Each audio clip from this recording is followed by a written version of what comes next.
1 Coríntios, capítulo 5. Agora, estão dizendo que há entre vocês uma imoralidade sexual tão grande que nem mesmo os pagãos seriam capazes de praticar. Fiquei sabendo que certo homem está tendo relações com a própria madrasta. Como é que vocês podem estar tão orgulhosos? Pelo contrário, vocês deviam ficar muito tristes e expulsar do meio de vocês quem está fazendo uma coisa dessas. Quanto a mim, ainda que não esteja presente, aí, pessoalmente, estou com vocês em espírito e agindo como se eu estivesse aí. Já julguei pela autoridade do nosso Senhor Jesus, o homem que está fazendo essas coisas horríveis. Quando vocês se reunirem, estarei com vocês em espírito. Então, pelo poder do nosso Senhor Jesus, que estará presente conosco, entreguem esse homem a Satanás, para que o seu corpo seja destruído, mas o seu espírito seja salvo no dia do Senhor. Não está certo que vocês estejam orgulhosos. Vocês conhecem aquele ditado: um pouco de fermento fermenta toda a massa? Joguem fora o velho fermento do pecado para ficarem completamente puros. Aí vocês serão como massa nova e sem fermento, como vocês de fato já são. Porque a nossa festa da Páscoa está pronta, agora que Cristo, o nosso Cordeiro da Páscoa, já foi oferecido em sacrifício. Então, vamos comemorar a nossa Páscoa, não com o pão que leva fermento, o fermento velho do pecado e da moralidade, mas com o pão sem fermento, o pão da pureza e da verdade. Na outra carta que escrevi a vocês, eu recomendei que vocês não tivessem nada a ver com gente imoral. Eu não quis dizer que neste mundo vocês devem ficar separados dos pagãos, que são imorais, avarentos, ladrões, ou que adoram ídolos, pois, para evitar essas pessoas, vocês teriam de sair deste mundo. O que eu digo é que vocês não devem ter nada a ver com ninguém que diz irmão na fé, mas é imoral, avarento ou idólatra, adora ídolos ou é bêbado, ou difamador ou ladrão. Com gente assim, vocês não devem nem comer uma refeição. Afinal de contas, eu não tenho o direito de julgar os que não são cristãos. Deus os julgará. Mas será que vocês não devem julgar os seus irmãos na fé? Como dizem as Escrituras Sagradas, expulsem do meio de vocês este homem imoral. 1 Coríntios, capítulo 6. Quando algum de vocês tem uma queixa contra um irmão na fé, como se atreve a pedir justiça a juízes pagãos, em vez de pedir ao povo de Deus que resolva o caso?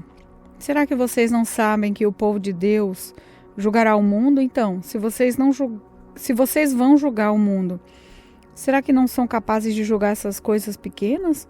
Por acaso vocês não sabem que nós julgaremos até mesmo os anjos? Muito mais, então, devemos julgar as coisas dessa vida.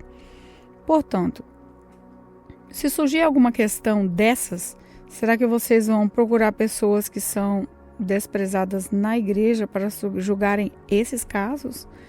Que vergonha!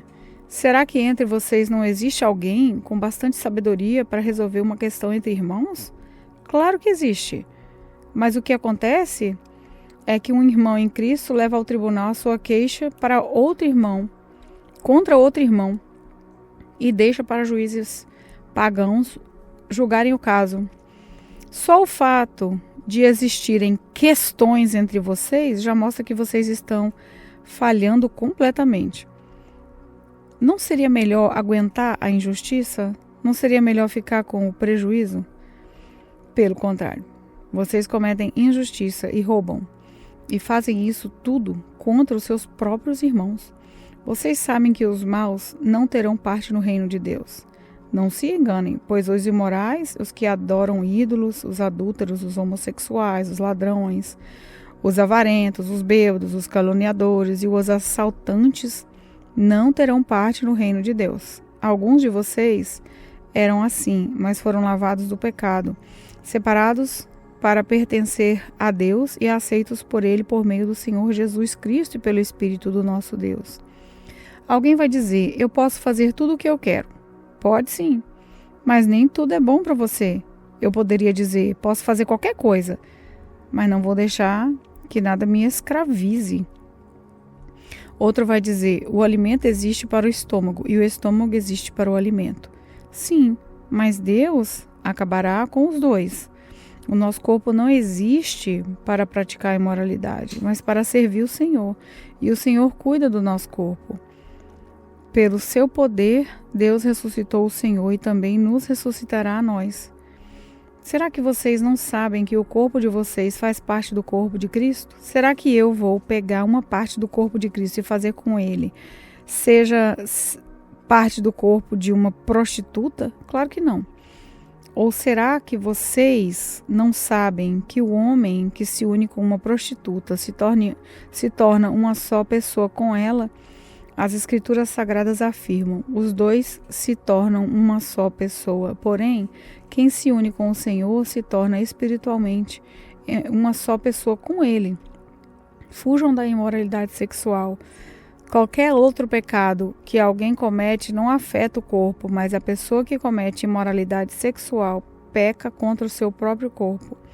Será que vocês não sabem que o corpo de vocês é o templo do Espírito Santo, que vive em vocês e lhes foi dado por Deus? Vocês não pertencem a vocês mesmos, mas a Deus, pois Ele os comprou e pagou o preço. Portanto, usem o seu corpo para a glória dele. 1 Coríntios capítulo 7. Agora eu vou tratar dos assuntos a respeito dos quais vocês me escreveram. Vocês dizem que o homem faz bem em não casar, mas eu digo, já que existe tanta imoralidade sexual, cada homem deve ter a sua própria esposa e cada mulher o seu próprio marido. O homem deve cumprir o seu dever como marido e a mulher também deve cumprir o seu dever como esposa. A esposa não manda no seu próprio corpo, quem manda é o seu marido. Assim também o marido não manda no seu próprio corpo, quem manda é a sua esposa.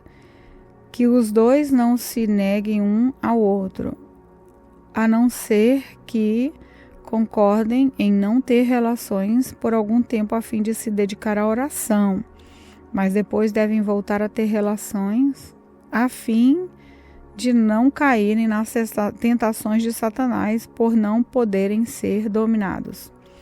Não digo isso como uma ordem, mas como uma sugestão. Realmente, eu gostaria que todos fossem como eu, porém cada um tem um dom que Deus lhe deu. Um tem esse dom e outro aquele. Aos solteiros e às viúvas eu digo que seria melhor que eles ficarem sem casar, como eu. Mas, se vocês não podem dominar o desejo sexual, então casem, pois é melhor casar do que ficar queimando no desejo. Para os que já estão casados, tenho um mandamento, que não é meu, mas do Senhor, que a mulher não se separe do seu marido. Porém, se ela se separar, que não case de novo, ou então que faça as pazes com o marido, e que o homem não se divorcie da sua esposa. Aos outros digo eu mesmo, e não o Senhor. Se um homem cristão é casado com uma mulher que não é cristã, e ela concorda em continuar vivendo com ele, que ele não se divorcie dela. E se uma mulher cristã é casada com um homem que não é cristão, e ele concorda em continuar vivendo com ela, que ela não se divorcie dele. Pois Deus aceita o homem que não é cristão por ele estar unido com a sua esposa cristã, e aceita uma mulher que não é cristã por ela estar unida com seu marido cristão. Se não fosse assim, os filhos deles não pertenceriam a Deus, mas, sendo assim, eles pertencem.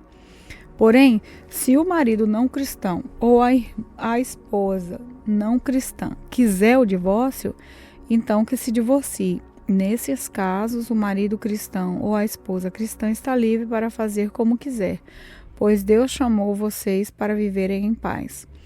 Esposa cristã, como é que você pode ter a certeza de que não vai salvar seu marido E você, marido cristão, como é que você pode ter a certeza de que não vai salvar a sua esposa?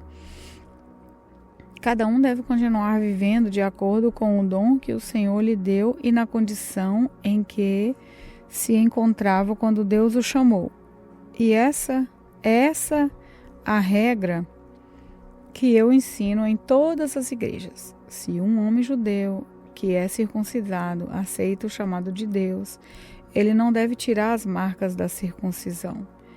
Se um homem não judeu que não é circuncidado aceita o chamado de Deus, ele não deve circuncidar-se. Não faz diferença estar circuncidado ou não. O que importa é obedecer os mandamentos de Deus. Cada um deve continuar como era quando aceitou o chamado de Deus. Você era escravo quando Deus o chamou? Não se preocupe com isso. Mas se você pode se tornar livre, então aproveite a oportunidade. Pois o escravo que foi chamado pelo Senhor é agora um homem livre, que pertence ao Senhor. Ainda também o homem livre que foi chamado por Cristo é escravo de Cristo. Deus comprou vocês por um preço. Portanto, não se tornem escravos de seres humanos. Irmãos, cada um deve continuar na presença de Deus, assim como era quando Deus o chamou. Para os solteiros, eu não tenho nenhum mandamento do Senhor, porém dou a minha opinião como uma pessoa que, pela misericórdia do Senhor, merece confiança. Por causa dos tempos difíceis em que vivemos, eu penso que é melhor para o homem ficar como está. Você tem esposa? Então não procure se separar dela. Você é solteiro? Então não procure esposa. Porém, se você casar, não estará cometendo pecado. E, se uma moça solteira casar, também não estará cometendo pecado. Mas eu gostaria de poupar vocês dos problemas de cada dia que terão na vida de casados. Irmãos, o que eu quero dizer é isso. Não nos resta muito tempo. E daqui em diante, os casados devem viver como se não tivessem casado. Os que choram como se estivessem chorando... Os que choram como se não estivessem chorando, os que estão rindo como se não estivessem rindo, os que compram como se não fosse deles aquilo que compraram, os que tratam das coisas deste mundo como se não estivessem ocupados com elas, pois este mundo está como está agora, não vai durar muito. Eu quero livrá-los de preocupações. O solteiro que se interessa pelas coisas do Senhor porque quer agradá-lo, mas o homem casado se interessa pelas coisas deste mundo porque quer agradar a sua esposa.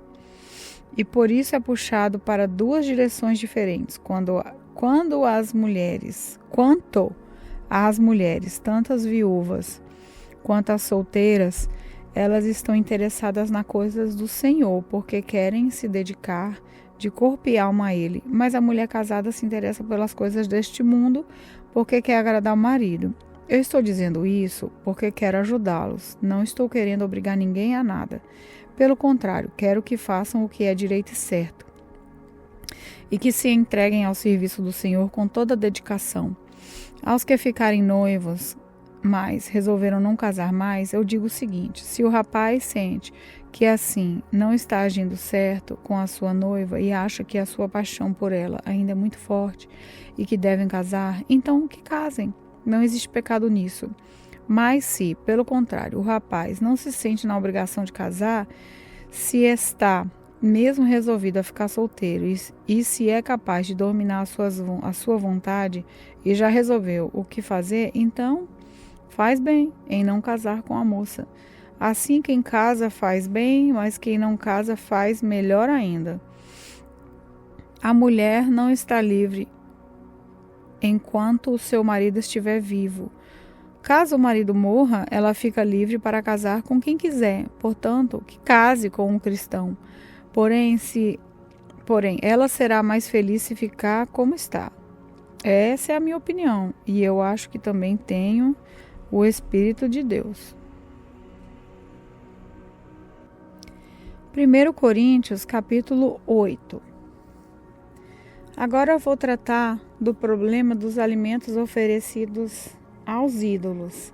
Na verdade, como se diz, todos nós temos conhecimento. Porém, esse tipo de conhecimento enche a pessoa de orgulho, mas o amor nos faz progredir na fé. A pessoa que pensa que sabe alguma coisa ainda não tem a sabedoria que precisa. Mas quem ama a Deus é conhecido por Ele. Quanto a comer alimentos que tenham sido oferecidos aos ídolos, nós sabemos que um ídolo representa alguma coisa que realmente não existe. E sabemos que existe somente um Deus. Pois existem os que são chamados de deuses, tanto no céu como na terra, como também existem muitos deuses e muitos senhores.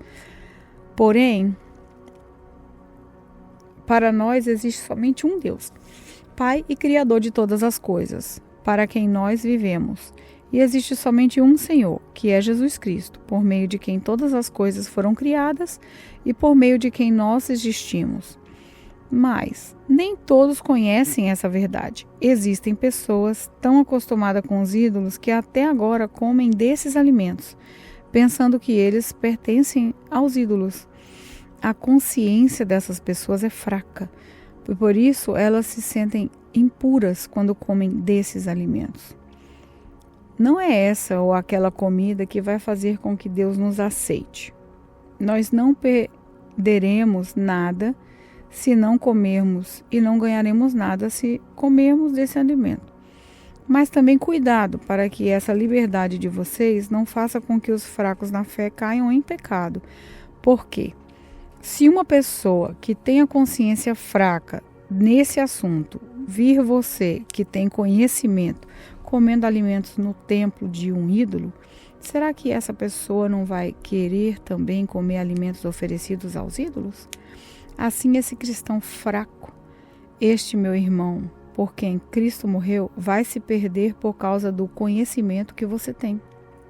Desse modo, pecando contra o seu irmão e ferindo a consciência dele, você estará pecando contra Cristo. Portanto, se o alimento faz com que o seu irmão peque, nunca mais vou comer carne, a fim de que eu não seja a causa do pecado dele.